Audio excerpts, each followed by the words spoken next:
Bex Rock says don't listen to Ian. But I don't know. Maybe I should do some songs and we'll fucking come back to it.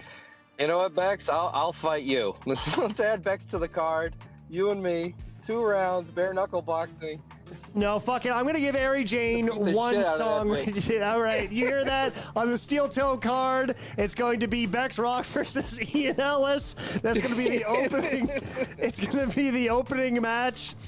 You know, I'm going to give... Rip your tit off. I'm going to give Ari...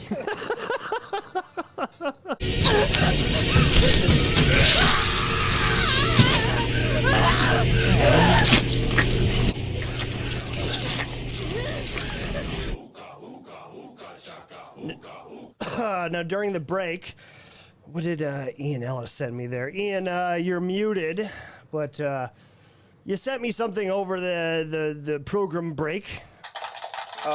This first one here, our friend Whoosh Whoosh.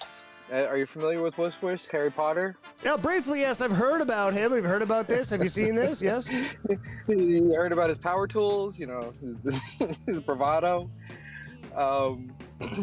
I saw this here. I don't know if you can read it, but he's very, very proud of this intro, this collab that he did, and I would love to see what he has to say about it, and then perhaps watch just the intro just to see you know, what he's so excited about. Wow, sorry for the hiatus. All will be explained at a later date, but I will be back. In the meantime, check out this episode Pod Awful put together that I had the pleasure of contributing to and was featured in. The final result came out great, especially he's so fucking long-winded. Jesus Christ. Like, it does not need to be this fucking long. You're promoting somebody else's stream. It doesn't need 3 fucking paragraphs. Anyways, the final result came out great, especially... Probably wondering where I've been. Yeah, I know. Leave that part out. Just get to the end. Start with the end. Also, I am working on a special guest for a future Lostless episode, and I've been making some good leeway.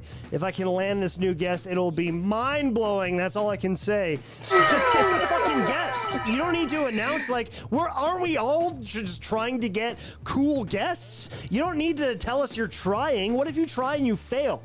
What if you don't get it? You're going to make an excuse? Why don't you just put the guest on and just leave it at that? What the fuck?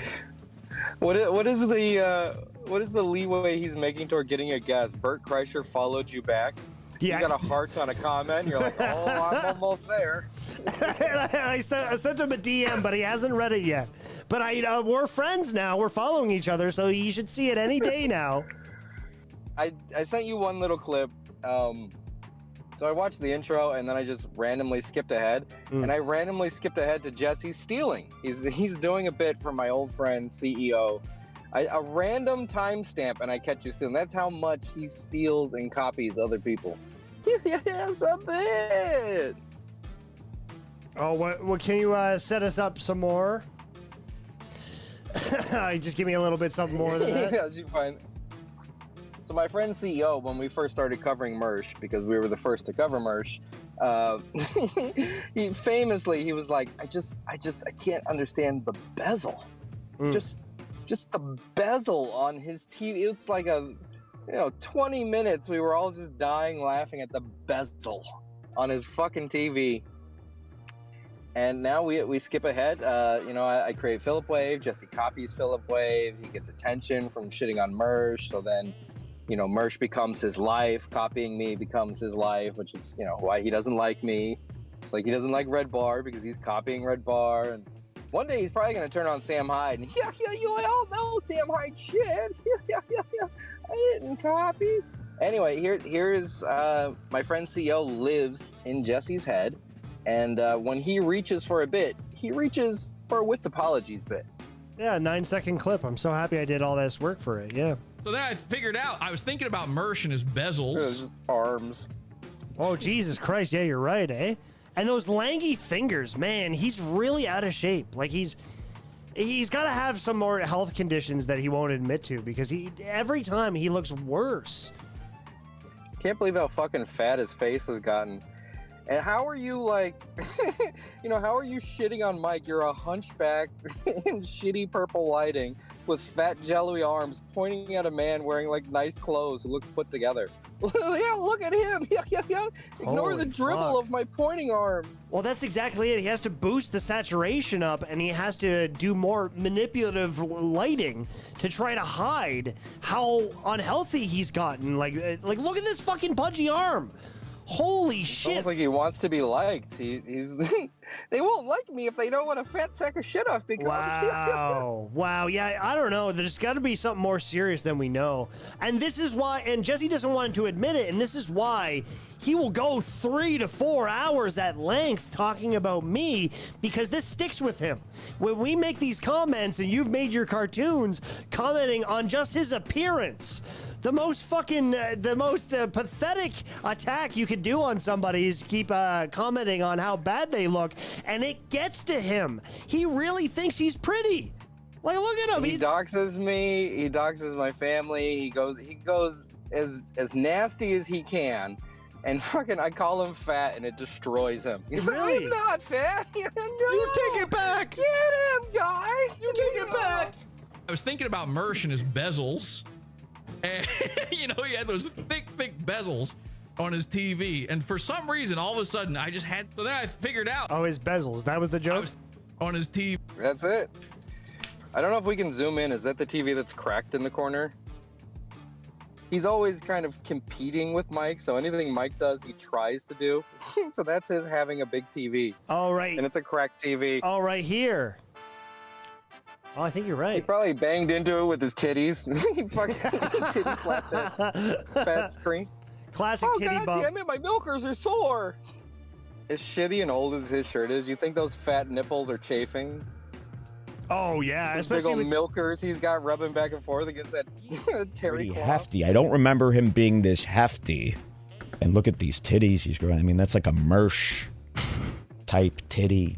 So you've got these titties. We got another guy here I want to show you later who grew a set of fucking tits. I'll tell you, that's got to be degrading. Imagine if you started growing fucking tits. Really? This is what's happening to me now? I mean, it couldn't be more devastating than to look down. Oh, God, I got a pair of these. You know, and they refuse to get the bigger shirt. They still want to wear these thin t-shirts with the V-neck that accentuate the bosom. You can't be walking around with a pair of fucking tits talking about another man, okay? I bet you, yeah, if that isn't an older shirt, then I'm sure the screen print is shitty and thick. So it's rubbing against his nipples for sure. Like, it's at least a half an inch long, the fucking design alone, I mean. And it puts another pound of weight onto the shirt. So yeah, every time he moves, his fucking his chipmunk tits are definitely fucking chafing against it, 100%.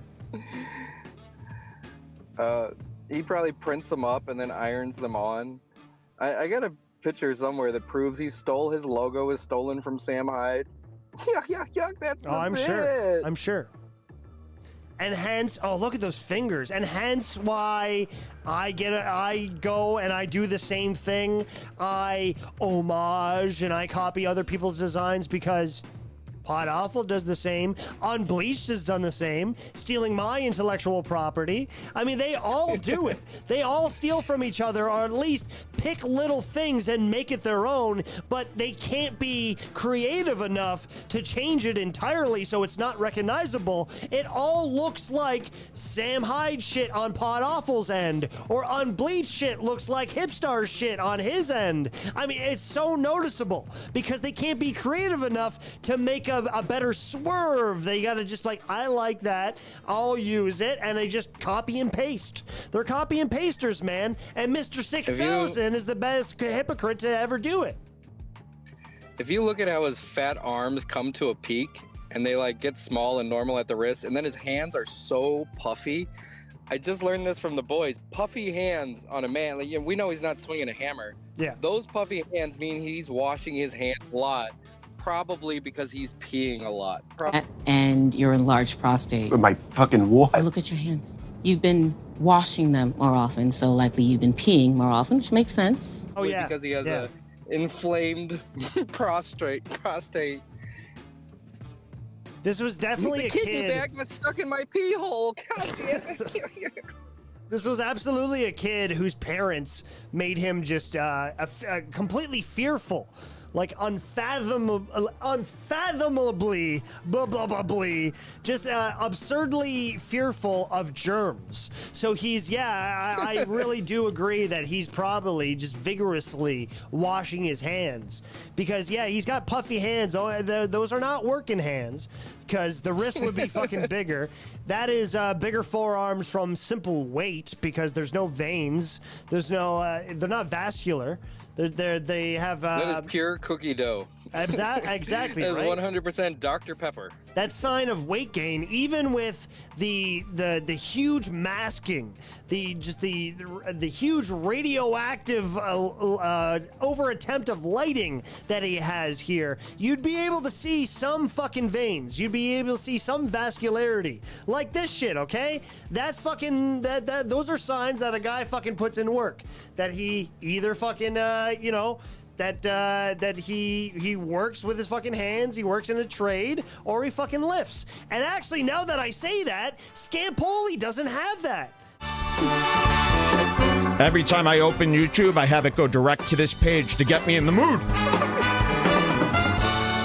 So open up